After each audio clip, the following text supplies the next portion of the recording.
दोस्तों, जीवन में कोमल पुष्प की भांति सुख हैं तो शूल और कांटों की भांति दुख हैं। लेकिन जीवन का जो पथ है इन्हीं अनुभवों से गुजर के जाने में है, अपने को पहचानने में है। क्योंकि जीवन की जो बुनियाद है, जीवन की जो डोर है, जीवन की जो जड़ें हैं, जो आस्था और आध्यात्मिकता में है। संसार में जो भी आया है उसे जाने हैं, कुछ अनुभव पाने हैं। परमात्मा का जो एहसास है, जो भाव है, वो सुख दुख के रास्तों से गुजर के उसी किनारे पे पहुंचना है जिसके हम अंश हैं। आज की जो कविता है बहुत ही खूबसूरत है, बड़ा संदेश देती है कि किनारे ही नहीं रह जाने हैं, जिंदगी के उस पार जाने हैं। जो परमात्मा के द्वार है, जिसकी प्यास हमारे हृदय में रची बसी है। कविता का शीर्षक है तीर पर कैसे रुकूं मैं, आज लहरों में निमंत्रण। और इस कविता के रचनाकार हैं हिंदी के सुविख्यात सुप्रसिद्ध कवि डॉक्टर हरिवंश राय बच्चन जी। आइए दोस्तों, कविता का पाठ करते हैं। तीर पर कैसे रुकूं मैं, आज लहरों में निमंत्रण। रात का अंतिम प्रहर है, झिलमिलाते हैं सितारे। वक्ष पर युग बाहु बांधे, मैं खड़ा सागर किनारे। वेग से बहता प्रभंजन, केशपट मेरे उड़ाता। शून्य में भरता उदधि उर की रहस्यमयी पुकारें। इन पुकारों की प्रतिध्वनि हो रही मेरे हृदय में, है प्रतिच्छायत जहाँ पर सिंधु का हिल्लोल कंपन। तीर पर कैसे रुकूं मैं, आज लहरों में निमंत्रण। विश्व की संपूर्ण पीड़ा सम्मिलित हो रो रही है।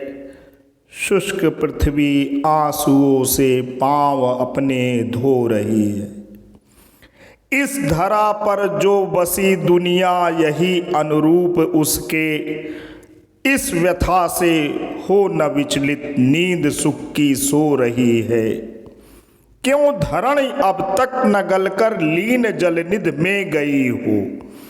देखते क्यों नेत्र कवि के भूमि पर जड़ तुल्य जीवन। तीर पर कैसे रुकूं मैं, आज लहरों में निमंत्रण। जड़ जगत में वास कर भी जड़ नहीं व्यवहार कवि का। भावनाओं से विनिर्मित और ही संसार कवि का। बूंद के उच्छ्वास को भी अनसुनी करता नहीं वह। किस तरह होता उपेक्षा पात्र पारावार कवि का।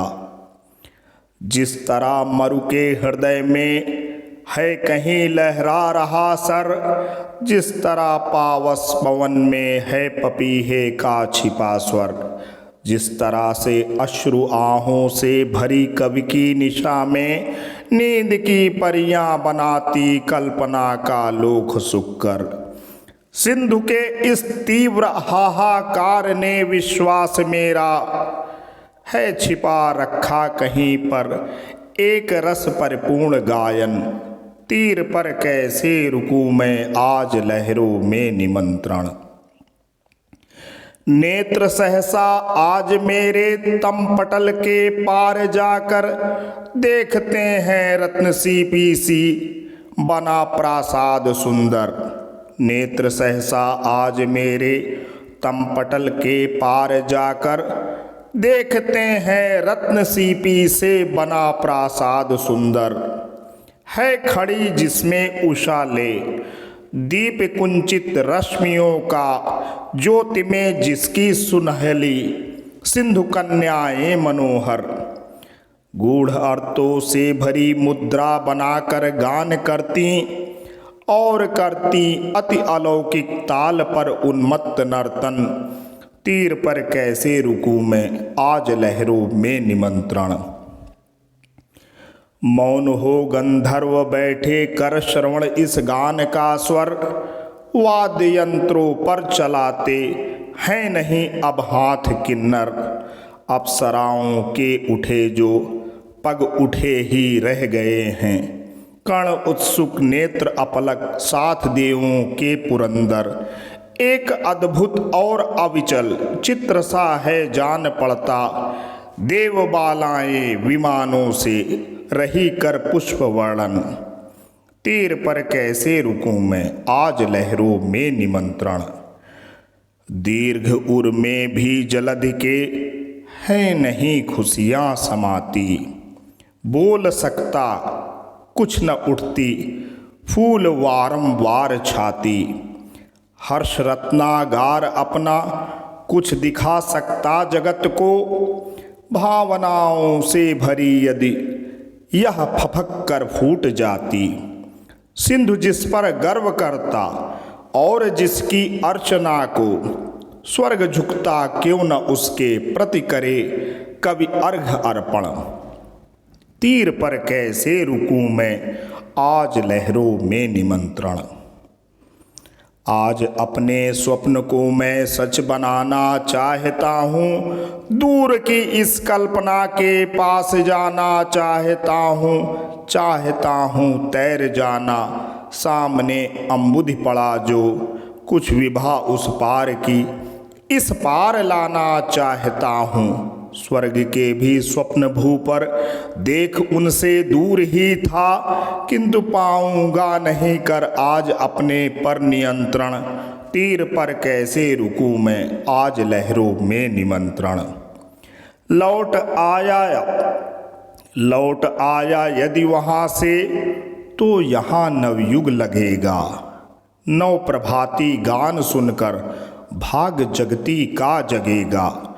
शुष्क जड़ता शीघ्र बदलेगी सरलता चैतन्यता में, यदि न पाया लौट मुझको लाभ जीवन का मिलेगा। पर पहुँच ही यदि न पाया व्यर्थ क्या प्रस्थान होगा, कर सकूँगा विश्व में फिर भी नए पथ का प्रदर्शन। तीर पर कैसे रुकूं मैं, आज लहरों में निमंत्रण।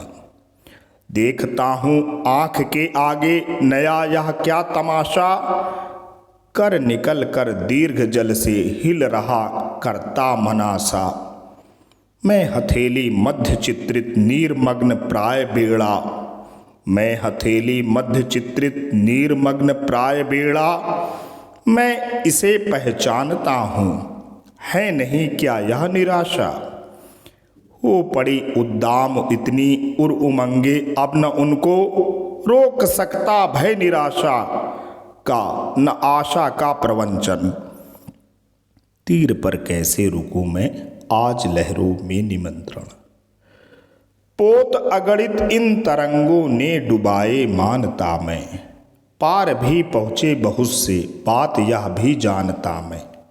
किंतु होता सत्य यदि यह भी सभी जलयान डूबे, पार जाने की प्रतिज्ञा आज बरबस ठानता मैं। डूबता मैं किंतु उतराता सदा व्यक्तित्व मेरा, आ रही प्राची क्षितिज से खींचने वाली सदाएं, मानवों के भाग्य निर्णायक सितारों दो दुआएं। नाव नाविक फेर ले जा, है नहीं कुछ काम इसका, आज लहरों से उलझने को फड़कती हैं भुजाएं। प्राप्त हो उस पार भी इस पार सा चाहे अंधेरा, प्राप्त हो युग की उषा चाहे लुटाती नव किरण धन। तीर पर कैसे रुकूं मैं, आज लहरों में निमंत्रण। तो दोस्तों ये कविता रही जो कि निराशा में आशा का संचार करती है, हमारे हृदय में वो भाव पैदा करती है कि संसार में नैराश्य परेशानियाँ चुनौतियाँ भले ही क्यों ना हों, हमें कुछ जो जीवन के पीछे छिपा आध्यात्मिक पहलू है, जो रहस्यमय पहलू है, जो देवत्व के भाव हैं, वहाँ जाना है, वहाँ से कुछ जाने पे, कुछ अनुभवों को पाने पे अगर मानवता का कल्याण होता है तो उसे करना है। आज के लिए दोस्तों इतना ही। आशा करता हूँ बच्चन जी की यह कविता और इसका प्रस्तुतिकरण कवि हृदय दर्पण के माध्यम से आप तक प्रस्तुत किया, आपको पसंद आई है। पसंद आई है तो ज़रूर अपनी पसंदगी का चिन्ह अंकित करें, कविता को लाइक करें, चैनल को सब्सक्राइब करें। जल्द आपके समक्ष एक नई अजर अमर रचना के साथ पुनः हाजिर होंगे। तब तक के लिए जय हिंद, जय भारत।